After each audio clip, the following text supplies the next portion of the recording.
ইসকনের আশ্রম যেন বলাৎকারের কেন্দ্রভূমি। ইসকনের মন্দিরে থাকা ছোট ছোট শিশুদেরকে ধর্ষণ ও বলাৎকারের ভয়াবহ অভিযোগ উঠেছে চিন্ময় কৃষ্ণের বিরুদ্ধে, যিনি গত কয়েকদিন ধরে উগ্রবাদী বক্তব্য দিয়ে সাম্প্রদায়িক দাঙ্গা লাগানোর পায়তারা করছেন। দেশের বিভিন্ন জায়গায় উস্কানিমূলক বক্তব্য দিয়ে এই ব্যক্তি যখন হিন্দুদের কাছে হিরো হওয়ার চেষ্টা করছেন, ঠিক সেই মুহূর্তেই তার থলের বিড়াল বেরিয়ে এসেছে। চট্টগ্রামে আদালত পাড়ায় জাগরণ মঞ্চের মুখপাত্র চিন্ময় কৃষ্ণ দাসকে কারাগারে পাঠানোর সময় তার অনুসারীদের সঙ্গে পুলিশের সংঘর্ষ হয় ২৬ নভেম্বর। এই সময় চিন্ময় অনুসারীদের হামলায় সরকার পক্ষের আইনজীবী সাইফুল ইসলাম মারা যান। চিকিৎসকরা বলছেন সাইফুলের শরীরে ধারালো অস্ত্রের একাধিক আঘাত ছিল। বেশ কিছু শিশুর বক্তব্য পাওয়া গেছে যারা চট্টগ্রামের ইসকন মন্দিরের আশ্রমে সাধনা করত। সেখানকার অনেক শিশুই এই ভণ্ড সন্ন্যাসীর হাতে ধর্ষিত হয়েছে। চিন্ময় কৃষ্ণ ওরফে চন্দন ধর ছিল চট্টগ্রাম ইসকন মন্দিরের প্রধান বা অধ্যক্ষ। সেই সুযোগে রাতের বেলা আশ্রমের আবাসিক রুমে গিয়ে বাচ্চাদের ডেকে নিয়ে ধর্ষণ করার চেষ্টা করত।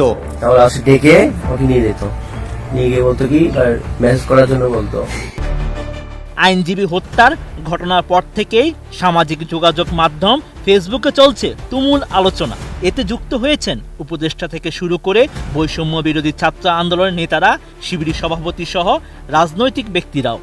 এবার সেই আলোচনায় যুক্ত হয়েছেন জনপ্রিয় ইসলামী আলোচক মিজানুর রহমান আজহারি। ২৬ নভেম্বর নিজের ভেরিফাইড ফেসবুক পেজে এক স্ট্যাটাসে সাম্প্রতিক পরিস্থিতি নিয়ে কথা বলেন মিজানুর রহমান আজহারি। তিনি লিখেন, সম্ভবত দেশকে অস্থিতিশীল করার সর্বশেষ ট্রাম্প কার্ড খেলা হচ্ছে। দয়া করে সবাই শান্ত থাকুন, কোনো উস্কানিতে পা দেয়া যাবে না। বিজয় আমাদেরই হবে ইনশাআল্লাহ। দ্রুততম সময়ে চট্টগ্রামের আইনজীবী হত্যাকাণ্ডের সাথে জড়িতদের আওতায় এনে দৃষ্টান্তমূলক শাস্তি নিশ্চিত করারও দাবি জানান আজহারি।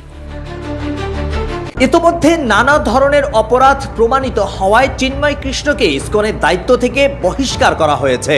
কিন্তু এভাবে প্রকাশ্যে বহিষ্কারের পরেও এবং শিশু ধর্ষণের ভয়াবহ অপরাধের তথ্য সামনে আসার পরেও কেন সাধারণ হিন্দুরা এই ব্যক্তিকে মাথায় তুলে নাচছে সেটা বোধগম্য নয়। কয়েকদিন আগে চট্টগ্রামে হিন্দুদের এক সমাবেশে চরম উস্কানিমূলক বক্তব্য দিয়ে দেশব্যাপী সমালোচিত হয়েছেন চিন্ময় কৃষ্ণ নামের বহিষ্কৃত এই সন্ন্যাসী। তিনি বলেছেন, স্বর্ণা দাস নামে ১৩ বছরের যে কিশোরী সীমান্তে বিএসএফ এর গুলিতে মারা গেছে, সে নাকি বাংলাদেশি মুসলিমদের অত্যাচারে অতিষ্ঠ হয়ে ইচ্ছে করে বিএসএফ এর গুলির সামনে বুক পেতে আত্মহত্যা করেছে। কেন বিএসএফ এর গুলিতে মরতে গিয়েছে? কারণ এখানে বেঁচে থাকা তাদের জন্য একটা জীবন মৃত্যুর প্রহসন ছাড়ার কিছুই নয়।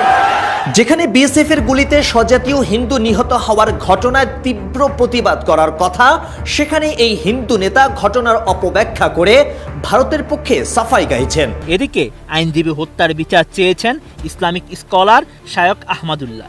একই সাথে চলমান সংঘাতময় পরিস্থিতিতে সবাইকে শান্ত থাকারও পরামর্শ দিয়েছেন।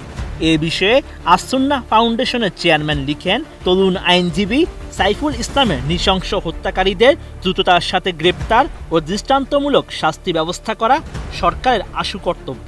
দেশকে অস্থিতিশীল করতে চাওয়া উগ্রদের থামানোর ব্যাপারে কোনোরূপ দ্বিধা করা যাবে না। সেই সাথে সর্বস্তরের মুসলিমদের বলবো, সর্বোচ্চ ধৈর্য ধারণ করুন। কোনো প্রকার চক্রান্তের ফাঁদে পা দেওয়া সমীচীন হবে না।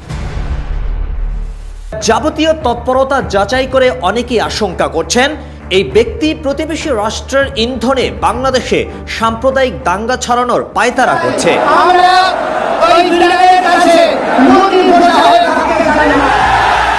ধর্ম উপদেষ্টা বলেছিলেন, প্রয়োজনে মাদ্রাসার ছেলেরা মন্দির পাহারা দেবে, অথচ সে এটাকে শেয়ালের কাছে মুরগি বর্গা দেওয়ার সাথে তুলনা করেছে। কিন্তু কোন মাদ্রাসার ছাত্র কবে কোন মন্দিরে হামলা করেছে তার একটা প্রমাণও সে দেখাতে পারেনি। বৈষম্য বিরোধী ছাত্র আন্দোলনের আহ্বায়ক হাসনাত আবদুল্লাহ ফেসবুকে লিখেন, আপনারা ধৈর্য ধরুন, শান্ত থাকুন, নিজেরা আইন হাতে তুলে নেবেন না। দয়া করে কোনো ধরনের অস্থিতিশীল পরিবেশ সৃষ্টি করবেন না।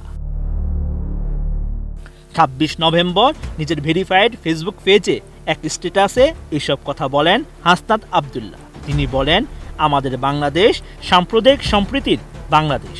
আমরা কোনোভাবেই আমাদের এই সাম্প্রদায়িক সম্প্রীতি বিনষ্ট হতে দেব না।